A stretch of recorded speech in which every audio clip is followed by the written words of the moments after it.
Série Sermão do Monte, programa número 17.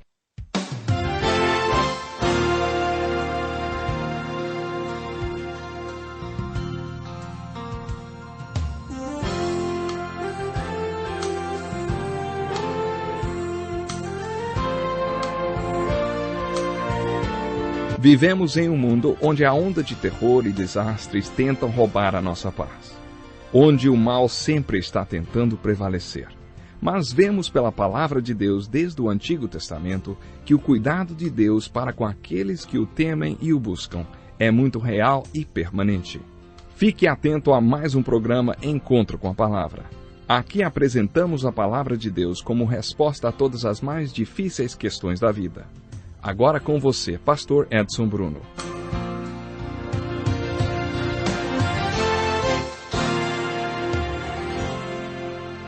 Seja muito bem-vindo a mais um Encontro com a Palavra.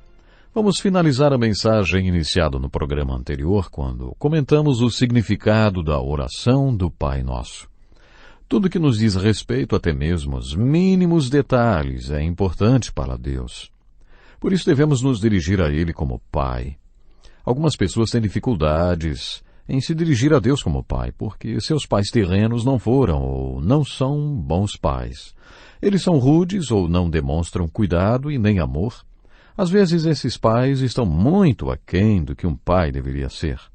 Por isso, quando estas pessoas se dirigem a Deus como Pai, associam Deus à figura do Pai terreno.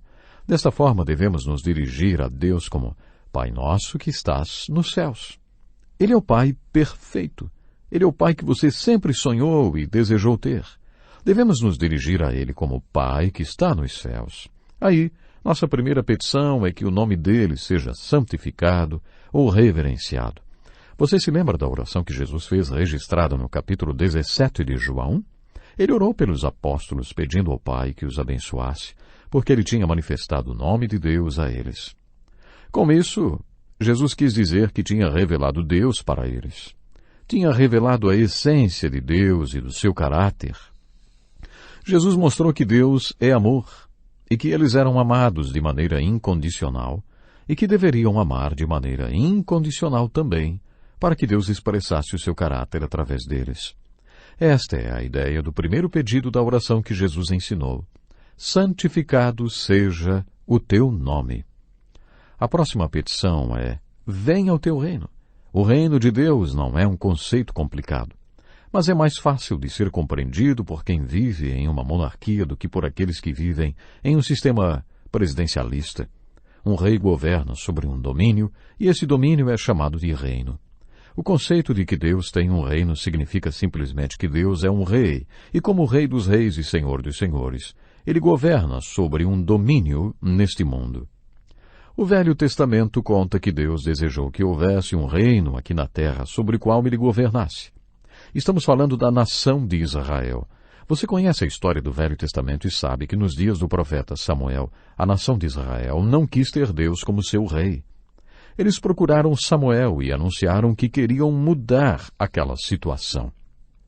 Israel era uma teocracia, uma nação governada por Deus.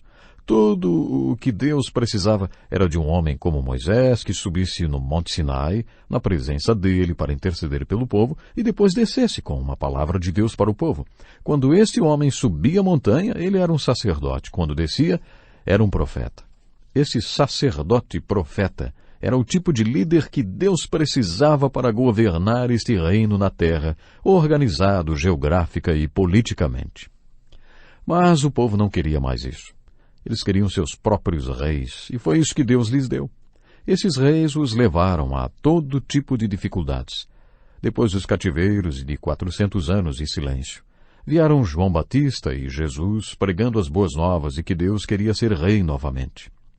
Jesus e João Batista vieram pregando o reino de Deus, mas avisaram que o reino de Deus não seria visto aqui ou acolá, nesta ou naquela nação. O reino de Deus estaria dentro de você, dentro de cada indivíduo.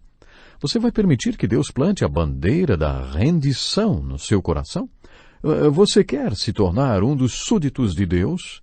Quando você se torna súdito de Deus e o coroa rei da sua vida, você se torna parte do domínio sobre o qual Ele governa e você se torna parte do seu reino. Venha o teu reino, seja feita a tua vontade, assim na terra como no céu. O original grego permite que a tradução seja na terra ou sobre a terra. Eu prefiro na terra como no céu, porque em outras passagens bíblicas lemos que somos os vasos terrenos, dentro dos quais existe um grande tesouro, Cristo que vive em nós. E Cristo em nossos corações é a nossa única esperança de fazer a vontade do Pai.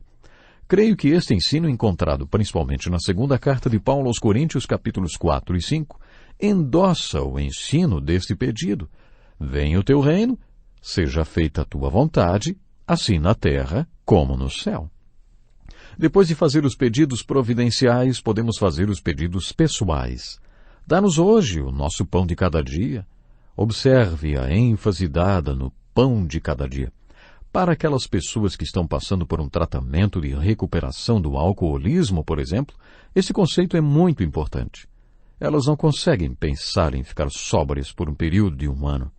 Por isso são instruídas a pedirem a Deus que as mantenham sóbrias hoje, um dia a mais. Esta é a ênfase nesta oração. Dá-nos hoje o nosso pão de cada dia. Isso representa não apenas o nosso pão diário, nosso sustento físico, mas também tudo o que precisamos. Somos todos uma grande central de necessidades. Precisamos de amor, de aceitação, de aprovação, de tantas coisas além do pão diário. Creio que a palavra pão abrange todas as coisas que precisamos. Por isso a petição é: dá-nos hoje o nosso pão de cada dia e depois perdoa as nossas dívidas. Depois de entendermos o Evangelho da Bíblia, descobrimos que precisamos de perdão. Do Gênesis ao Apocalipse, a Bíblia afirma que somos pecadores e este é o nosso grande problema. Um cachorro late porque é um cachorro e nós pecamos porque somos pecadores. E porque somos pecadores e pecamos e temos esta natureza pecaminosa e cometemos pecado, sempre precisamos fazer esta oração. Creio que a instrução do Senhor foi para fazer esta oração pelo menos uma vez por dia. Eu acho isso mesmo, que o Senhor quer que façamos esta oração todo dia, o dia inteiro. É assim que devemos orar. Perdoa as nossas dívidas. Preste atenção nesta palavra. Dívidas. Perdoa as nossas dívidas. Esta é a tradução correta para esta palavra e não perdoa os nossos pecados. Perdoa os nossos pecados é a opção parafraseada no versículo 12 de Mateus capítulo 6. Mas a opção mais apropriada é mesmo perdoa nossas dívidas, assim como perdoamos aos nossos devedores.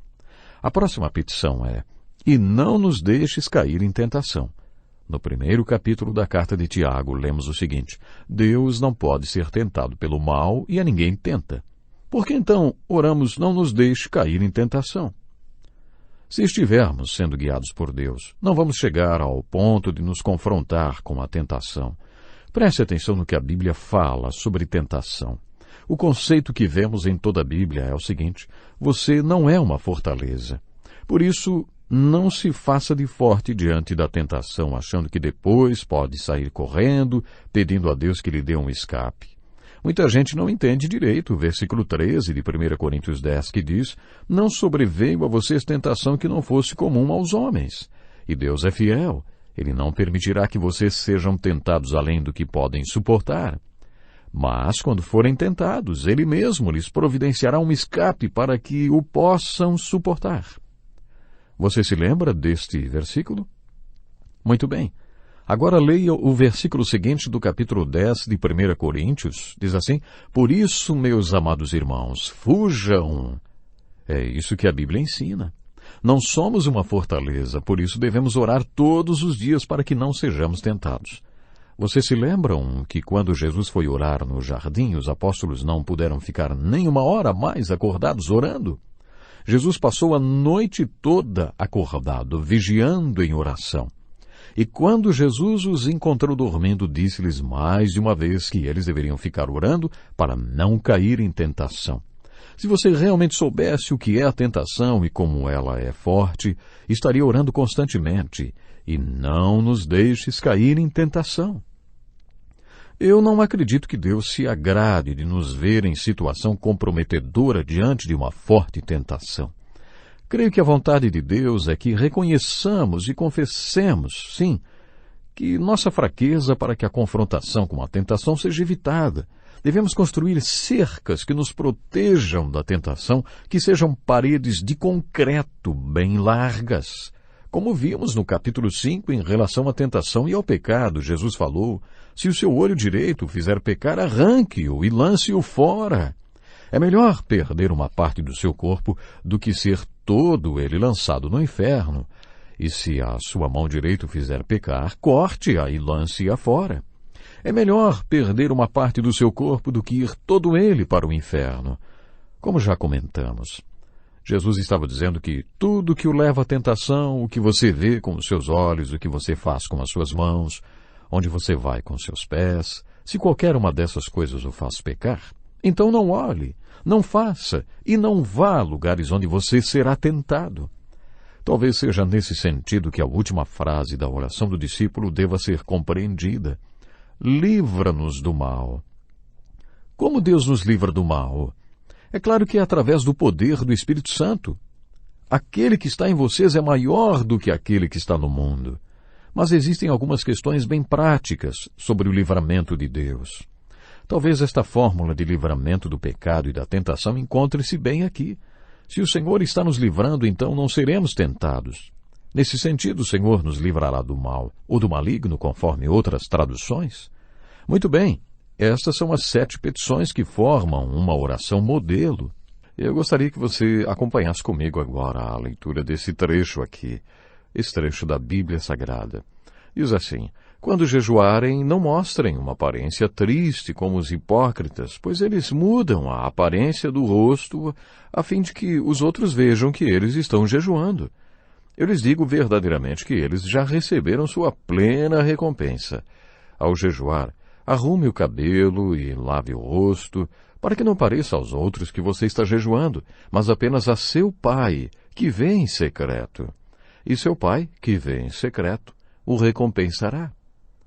Acabamos de ler os versículos 16 e 18 do capítulo 6 de Mateus, que registram a continuação do ensino de Jesus sobre as disciplinas espirituais que nos capacitam a olhar para cima. Muita gente tem dúvidas sobre a oração do discípulo. Antes de comentarmos a terceira disciplina espiritual que Jesus ensina no capítulo 6 de Mateus, jejuar, eu gostaria de falar sobre uma destas dúvidas. Perdoa as nossas dívidas, assim como perdoamos aos nossos devedores. Esta é uma das petições na oração modelo do discípulo. E depois de encerrada a oração, Jesus acrescenta este comentário: pois se perdoarem as ofensas uns dos outros, o Pai Celestial também lhes perdoará, mas se não perdoarem uns aos outros, o Pai Celestial não lhes perdoará as ofensas. Algumas pessoas dizem que este texto sugere que o nosso perdão depende de nós perdoarmos também. Este conceito não bate com a teologia ensinada no Novo Testamento, que afirma claramente que a base do nosso perdão é a morte de Jesus Cristo na cruz. Quando morreu na cruz, Jesus gritou: está consumado. Queremos destacar que a obra acabada de Jesus Cristo na cruz, com base no que as Escrituras ensinam, principalmente no ensino de Paulo, isto é, quando Jesus Cristo consumou a obra de redenção, ele fez tudo o que tinha que ser feito para que nossos pecados fossem perdoados. É impossível acrescentar qualquer coisa à obra salvadora de Jesus Cristo. Conforme o livro de Hebreus afirma, não pode haver mais oferta pelo pecado, porque ele já deu sua própria vida como oferta suprema a Deus, para que os pecados fossem perdoados. Você não pode oferecer mais nada além disso. Então, como explicamos este comentário do versículo 14? Pois se perdoarem as ofensas uns dos outros, o Pai Celestial também lhes perdoará. No capítulo 18 de Mateus, Jesus deu um importante ensino sobre o perdão e sobre a importância de sermos perdoados. Neste capítulo, Jesus conta uma parábola em resposta a uma pergunta de Pedro. Senhor, quantas vezes deverei perdoar a meu irmão quando ele pecar contra mim? Até 7 vezes? Pedro devia estar falando de algum ensino dos rabinos, que dizia que devemos perdoar 7 vezes. Mas Jesus respondeu: não até 7, mas até 70 vezes 7. Para alguns teólogos, esta conta seria mesmo 70 vezes 7. Para outros, Jesus estava querendo dizer que seria uma conta e números infinitos, ou seja, perdoar, perdoar e perdoar. Jesus dá continuidade a esta resposta, contando uma parábola. A parábola é composta de duas palavras. Nós já falamos sobre isso, você deve lembrar, mas vamos repetir aqui. São duas palavras distintas, duas palavras gregas, para e balo. Balo em grego significa jogar e para significa ao lado de. Portanto, parábolo ou parábola era uma história que Jesus contava junto com o ensino de uma verdade para ilustrá-lo. A verdade na resposta que Jesus deu a Pedro era que você não perdoa alguém 7 vezes, mas 70 vezes 7. Para ilustrar esta resposta, Jesus conta uma parábola. Por isso, o reino dos céus é como um rei que desejava acertar contas com seus servos. Quando começou o acerto, foi trazido à sua presença um que lhe devia uma enorme quantidade de prata. Como não tinha condições de pagar, o Senhor ordenou que ele, sua mulher, seus filhos e tudo que ele possuía fossem vendidos para pagar a dívida. O servo prostrou-se diante dele e lhe implorou: "Tem paciência comigo e eu te pagarei tudo." O senhor daquele servo teve compaixão dele, cancelou a dívida e o deixou ir. Mas, quando aquele servo saiu, encontrou um de seus conservos, que lhe devia 100 denários. Agarrou-o e começou a sufocá-lo, dizendo: "Pague-me o que me deve." Então seu conservo caiu de joelhos e implorou-lhe: "Tenha paciência comigo e eu lhe pagarei." Mas ele não quis. Antes saiu e mandou lançá-lo na prisão até que pagasse a dívida. Quando os outros servos companheiros dele viram o que havia acontecido, ficaram muito tristes e foram contar ao seu senhor tudo o que havia acontecido. Então o senhor chamou o servo e disse: "Servo mau, cancelei toda a sua dívida porque você me implorou. Você não devia ter tido misericórdia do seu conservo como eu tive de você?" Irado, seu senhor entregou-o aos torturadores até que pagasse tudo o que devia. Assim também lhes fará o meu Pai Celestial se cada um de vocês não perdoar de coração a seu irmão.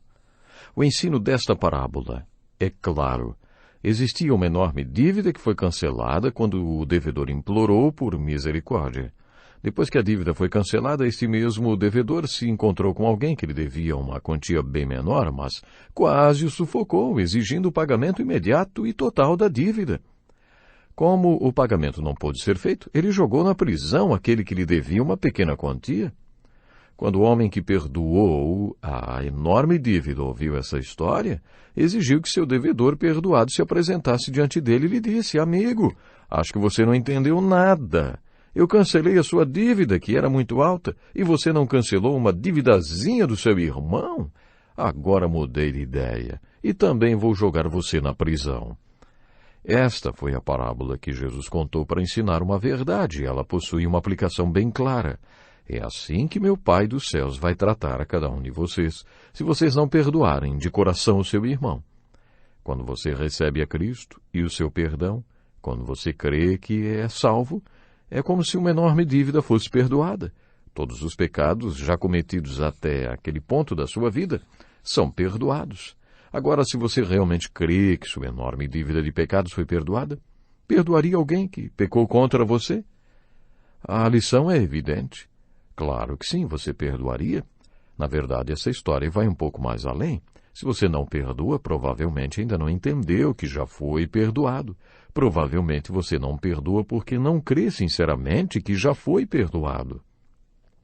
Nesse sentido, Jesus afirma que devemos orar: "Perdoa as nossas dívidas, assim como perdoamos aos nossos devedores." E acho que é por isso que Jesus usa o termo dívida. Jesus estava pensando na parábola, na dívida de milhões e naquele que devia uns trocadinhos. Se vocês perdoarem aqueles que pecarem contra vocês, demonstrarão que compreenderam e que creram no perdão que receberam. Mas se vocês não perdoarem, demonstrarão que não entenderam o tamanho da dívida que tinham e que foi cancelada, ou que não creram, então. É a fé que traz o perdão. Nosso perdão é o simples resultado do que está em evidência. O nosso perdão simplesmente valida a fé, o fato de que entendemos e cremos no que compreende nosso perdão. Alguém já disse que Jesus Cristo pagou a dívida que não era dele, porque nós devíamos e não tínhamos como pagar. Esta parábola do capítulo 18 de Mateus ilustra isso. Talvez ela elucide a questão levantada sobre a oração do discípulo. Agora vamos falar da terceira disciplina espiritual, mencionada por Jesus no capítulo 6 de Mateus, jejuar. Estamos diante de uma passagem bíblica da qual muitos podem dizer: olha, tudo bem, mas essa não é a passagem bíblica da qual eu mais gosto. Poderíamos olhar nossas fotos e talvez diríamos que nenhum de nós é muito ligado nesse negócio de jejuar. A parte mais importante de um ser humano não é a sua parte física, mas a parte espiritual. Somos todos feitos de duas partes. Somos parte física e parte espiritual. Existe uma parte de nós que é tangível, material e visível. Uma parte que pode ser vista, sentida e tocada. E existe uma parte de nós que não pode ser vista, nem tocada, nem sentida. Essa é a nossa parte espiritual. Quando uma pessoa deixa de viver, respirou pela última vez, a parte, então, que é verdadeira, a parte espiritual, o fôlego de vida, sai do nosso corpo. É isso que você prova quando jejua. Quando você jejua, está simplesmente afirmando que o seu homem interior, que a sua parte espiritual, é mais importante do que a sua parte física. Por isso, sustentar o homem interior através da palavra de Deus é mais importante do que comer para sustentar a parte física do homem ou seu homem exterior.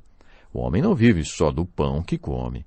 Não é a vida mais importante que a comida e o corpo mais importante que a roupa? Jesus faz esta pergunta na segunda parte deste capítulo, como veremos nos próximos estudos. O que é a sua vida? O que é o seu corpo? O que é a sua parte espiritual? Qual o verdadeiro valor de tudo isso? Sua parte física ou a sua parte espiritual? O que é mais importante? Sustentar sua parte física ou sua parte espiritual? Quando refletimos sobre isso, passamos a dar mais valor ao espírito da lei do jejum. É muito importante observar as últimas coisas que você come antes de começar um jejum longo. Também é importante saber despertar o seu sistema digestivo depois que ele adormeceu, porque você jejuou por um longo período. Você não pode acordá-lo com uma refeição muito pesada. Se você gostaria de iniciar um jejum, então prepare-se um pouco antes de começar a jejuar. Se você decidir jejuar, isso deve ficar entre você e Deus e não precisa incluir ninguém mais. Faça do jejum uma prática vertical. Faça o jejum para que Deus veja e não para que os homens vejam. Claro que se você decidir fazer um jejum prolongado, você vai ter que compartilhar com a sua família, por exemplo. Vai precisar conversar com eles, mas eu tenho certeza que a sua família entenderia. E nesse caso, você não estaria compartilhando porque você gostaria de manifestar para todo mundo que você estará fazendo esse jejum, mas sim porque você está compartilhando com a sua família e vai precisar, inclusive, do apoio da sua família. Jesus ensinou que quando você jejuar, não deve deixar os outros saberem. Por quê? Porque esta é uma prática vertical, é uma prática para Deus. E como último pensamento no programa de hoje, eu digo o seguinte: não esqueça, muitas pessoas às vezes estão tentando vencer alguma coisa, vencer algum tipo de tentação ou coisa parecida, mas nunca lembram de jejuar, ou quando lembram, simplesmente ignoram. Saiba que se você não for capaz de vencer aquela vontade de comer, vai ser talvez um pouco difícil você vencer algum tipo de tentação. Experimente vencer a vontade de comer. Experimente não tomar café, experimente não almoçar, experimente jejuar. Você não precisa começar fazendo um jejum prolongado, muitos dias, não. Comece aos poucos, vá vencendo. Não tome café, não almoce. Enfim, jejue. Você vai ser muito mais do que vencedor. Deus lhe abençoe e até o próximo programa. Que lição importantíssima. Obrigado, Pastor Edson Bruno. Prezado ouvinte,